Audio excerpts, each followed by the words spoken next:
Karong ilabihan ang kainit sa panahon, perfect activity ang water tubing sa Maitom, Sarangani. Ato kining suruyon uban ni Justoni Humamil. Pinasahing adventure ba ang inyong ginapangita karong summer mga kapuso? Let's go water tubing din sa Barangay New La Union, Maitom, Sarangani.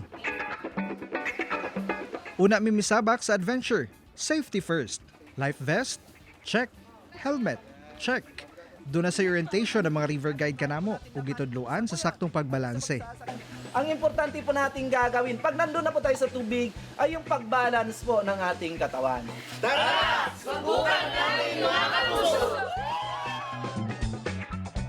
Pila ka minuto sab ang among gibiyahe sakay sa habal-habal og 10 to 15 minutes nga trekking. Una namo naabot ang starting point. So finally, we're here mga kapuso. So direct mag-start. Itong starting point. And the adventure begins.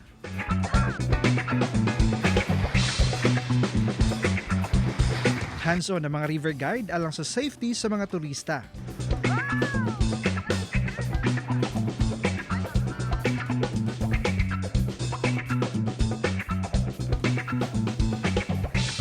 Doon na pa'y natikalbong. Human sa halos sa ka-oras nga tubing, makita sa naong sa mga turista ang kalipay. Okay ra kayo yo, sakit kay diri yo, pero worth it kay nindot kay diri tumo diri. Kumusta ang experience sa water tubing? Gwapo kayo, nang excited kayo. Lingaw kayo? Lingaw kayo. Kasi may nahagba ka to sa babaw ganyan? Oo, nakainom og tubig. Pero so far, Okay kayo. Hinoon kampante sila sa mga river guide kinsa miagi ug usa ka bulan nga pagbansay. Sama ni Noel nga 8 ka tuig na sab isip river guide. Sa training namin sir is 1 month bago po kami nagsalang na yes. Opo sir, hindi talaga pwede na mag-guide kaya walang training po. Ang atong mga river guide sir, trained yun na sila. Gi-sponsoran na sa Department of Tourism ang ilang training. Mga rescuer po na sila sir. Sumala pa, kapindwa ka dekada na ang maong water tubing resort. Kay diri mong sa mong lugar, bugnaw tapos nindot ang magtampisaw dito sa sapa.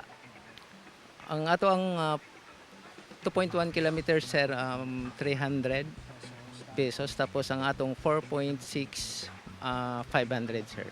Alang sa mga gusto lang mag-chill, pwedeng maligo ug magpabugnaw sa sapa ug pool sa resort. Ug pwede sab matilawan ang sikat nga delicacy sa Maitom nga mao ang fried bangsi ug uban pa.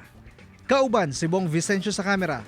Ako si Jess Tony Humamil para sa One Mindanao.